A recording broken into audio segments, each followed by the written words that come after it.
Election declare হলে আমরা গতবারও করেছি, সৌগতদার ইলেকশনেও হয়েছে, আমরা একটা সেন্ট্রাল মিটিং করি, কর্মী সভা এবং একটা সেন্ট্রাল মিছিল করি।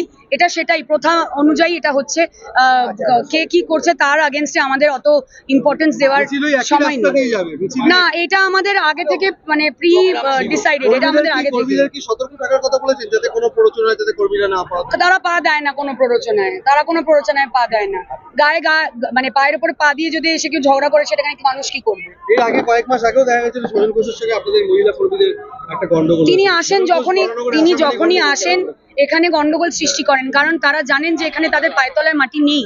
মানুষ এখানে সমর্থন করে না বিজেপিকে, এবং তারা আপনাদের মানে প্রেস মিডিয়ায় প্রচারে থাকতে তারা এই কৌশল নেয়। এখানে তাদের কোনো ঘাঁটি তারা করতে পারবে না।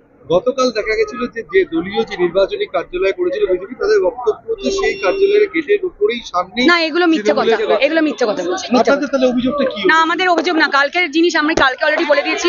আজকে আমি মিছিল নিয়ে কথা বলছি। দেখা গেছে যে আলমবাজারে দুটো ক্লাব, না, ভুল কথা। এগুলো সব ফেক নিউজ, এগুলো সব বিজেপির আইটি সেল থেকে পেড কিছু প্রেস মিডিয়াদের মাধ্যমে এরা করেন।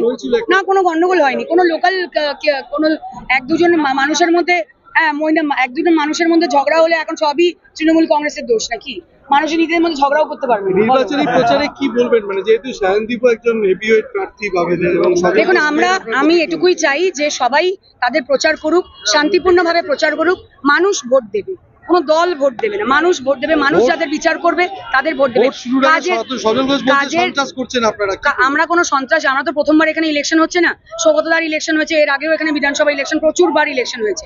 তো নির্বাচনে উনি একাধিক অভিযোগ করেছেন। হ্যাঁ, সেটা উনি অভিযোগ করেন কারণ উনি জানেন ওনার পায়ের তলায় কোনো মাটি নেই। বরানগরের মাটিতে উনি কিছু করতে পারবেন না, সেই জন্যই ওনার এই বক্তব্য। আমরা এটাতে গুরুত্ব দিতে নারাজ। আমরা আমাদের প্রচার করে যাব, বাড়ি বাড়ি মমতা ব্যানার্জির উন্নয়ন নিয়ে যাব, এবং আমি গত 1.5 বছরে যা কাজ করেছি তার খতিয়ান আমি নিয়ে যাবো।